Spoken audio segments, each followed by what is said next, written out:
তো আজকের দিনটা ছিল শুক্রবার। এখন ওই 9টা মতো বাজে। স্নান করা কমপ্লিট, ঘরে টুকিটাকি যা কাজ থাকে সব করে। আজকে হচ্ছে সরস্বতী পুজো, সবাইকে জানাই সরস্বতী পুজোর অনেক শুভেচ্ছা। এখানে পাওয়া যায় না, নারকেল কুল তো নিয়ে এসো। আমাদের এই পাশের বাড়ি এক কাকিমার বাড়িতে পুজো হচ্ছিল, তো আমার ছেলেকে স্নান করিয়ে সেখানেই নিয়ে গেলাম অঞ্জলি দেবার জন্য, কারণ কাকিমার বাড়িতে সকাল সকাল পুজো হচ্ছিল। সর্বতোক কৃষির মুখে বৈজাগত পূজা কর্ম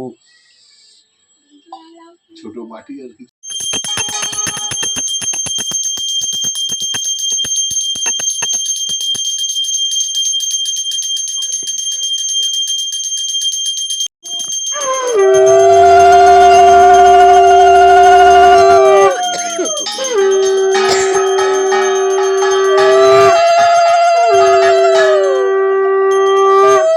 পুজো কমপ্লিট হয়ে গেছে, তারপর উপাস ভেঙে নিয়ে প্রসাদ নিয়ে আমরা চলে এসেছি বাড়িতে। এসে আমি এখানে ঘুগনি বানাচ্ছিলাম।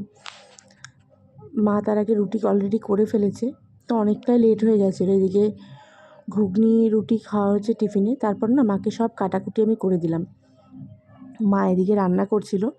আজকে আমি আবার প্রয়াগের স্কুলে যাব, সেজন্য হচ্ছে মাছের তরকারি হবে আলু ফুলকপি দিয়ে, আর সমস্ত সবজি দিয়ে একটা তেল দিয়ে ওই ভাজা ভাজা ওই তরকারি মতো ধরো। তো এই যে আমি আর প্রয়াগ মোটামুটি রেডি, এবার আমরা বেরিয়ে যাচ্ছি। এই যে প্রয়াগকে দেখো পাঞ্জাবি পরেছে। তো আজকে রাস্তাঘাটে গাড়ি ঘোড়া দেখলাম একটু সামান্য কম ছিল, তো আমরা বেরিয়ে তাও সাথে সাথে একটা অটো পেয়ে যাই। তারপর এই যে স্কুলে চলে আসি।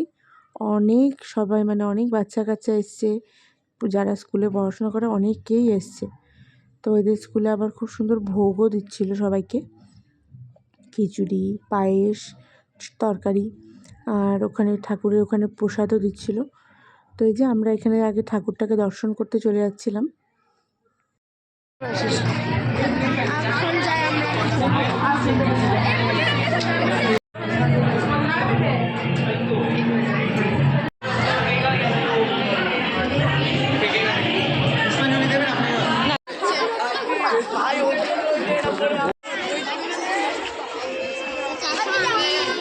তো প্রয়াগকে আমি অতটুকু সময়ই ধরতে পেরেছি, মানে ঠাকুরটা দর্শন করে এসে তারপর ওদের 4টে বন্ধুর একটা ফটো তুললাম, ব্যাস। তারপর আর প্রয়াগের টিকি নেই, এই যে দৌড়ে বেড়াচ্ছে ওই দেখো মাঠের মধ্যে, সারা মাঠে এই চকে, মানে এখানে খেলা হয়েছিল স্পোর্টস, সেই সব দিয়ে সবাই মিলে খেলছে।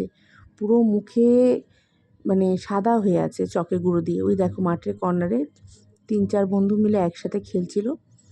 অনেকক্ষণ খেলার পর দেখছি মুখ টুক লাল হয়ে গেছে, তা বললাম চল যাই, বলছে না আর একটু খেলি তারপর যাব। তো আমিও দাঁড়িয়েছিলাম, আমি প্রসাদ খেলাম, প্রয়াগ সেটাও খাইনি। কি অবস্থা, মুখ চোখ লাল হয়ে গেছে, ওর খেলা তা মন ভরছে না, ওর খেলতে মানে যেতে যাচ্ছে না, জোর করে নিয়ে যাওয়া হচ্ছে। চলো, শরীর খারাপ করবে নাহলে। খুব ভালো লাগছে চারপাশটা দেখতে। ওই যে আরেকটা বন্ধু। আচ্ছা ঠিক আছে। তো জোর করে ওকে নিয়ে এলাম, দেখতেই পেলে মুখ টুকের কী অবস্থা। আর এই ভিডিওটা না আমাদের ওখানকার মা তারার, দেখো মা তারা শাড়িটা পরে আছে যে, সেটা আমি দিয়ে যে পুজো দিয়ে এসেছিলাম, ওই শাড়িটা আমার বোন গিয়ে ভিডিও করে পাঠিয়েছে, তাই তোমাদের সাথে শেয়ার করলাম। আর এখন হচ্ছে সন্ধ্যেবেলা, এসে নিয়ে আমরা খাওয়া দাওয়া করলাম, তারপর একটু রেস্ট করলাম। সন্ধ্যেবেলা আমাদের পাড়ার পুজোগুলো দেখতে বেরিয়েছিলাম প্রয়াগকে নিয়ে, আমি আর মা। তো এই যে বাড়ির সামনে অনেকগুলোই পুজো হয় ছোটো ছোটো করে, খুব সুন্দর। আর তাছাড়া আমাদের বাড়ির সামনে একটা স্কুলও আছে, স্কুলের ভেতরেও খুব সুন্দর পুজো হয় প্রতিবার, সেখানেও গিয়েছিলাম। তার মাঝে মায়ের এক বান্ধবীর দেখা পায়, তার সাথে গল্প করছিল। তো এখন স্কুল তো মোটামুটি ফাঁকা, কারণ আমরা সব অনেকটাই লেট, সন্ধে প্রায় এখন ওই 7:30 মতো বাজে। সবাই তো বিকেলবেলা দুপুর থেকে মোটামুটি ঘুরছে সবাই। তো আমরাও যখন ছোটো ছিলাম তখন সেই সময় ঘুরতাম, এখন তো বড় হয়ে গেছি, আসলে এই ছেলের জন্য একটু বেরোনো আর কি। তো দেখো এখানে খুব সুন্দর করে লিখেছে, হাতের লেখাগুলো কতটা সুন্দর। ব্যাংকটা কি সুন্দর লাগতেছে বলতে। ওরা কালকেই তো এই জায়গাটা দেখো কত সুন্দর লাগছে দেখতে, মনে হচ্ছে একদম আলোর বন্যা। তো এখানেও একটা পুজো হয়েছে, সেখানে যাব, তার আগে এখানে একটু ফুচকা খেয়ে নিই, এখানকার ফুচকাটা ভালো বানায়। তো দেখো এখানকার মা সরস্বতীটা কত সুন্দর হয়েছে। ফুচকা টুচকা খেয়ে নিয়ে আমরা এখন বাড়ির দিকে যাচ্ছি, একটু খাবার প্যাক করে নিলাম, একটু মোমো নিলাম আর ভেজিটেবল চপ নিলাম। অনেক তরকারি টরকারি আছে, মানে ওই মাছের তরকারি, আমি একটু সেদ্ধ ভাত করলাম, মাও খাবে বললো। মাছ দেখি, মাছটাই খাবো, তরকারিটা আর খাবো না। ফুলকপি না, এখন কেমন একটা গন্ধ গন্ধ লাগছে, ভালো লাগছে না। আলু সেদ্ধ, ডাল গরম গরম, আর মাছটা নিয়ে নেব।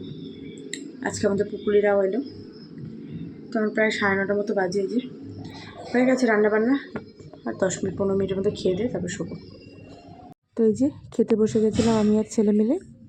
ভিডিওটাকে এখানে শেষ করছি, ভালো লাগলে লাইক করে দিও। বাই।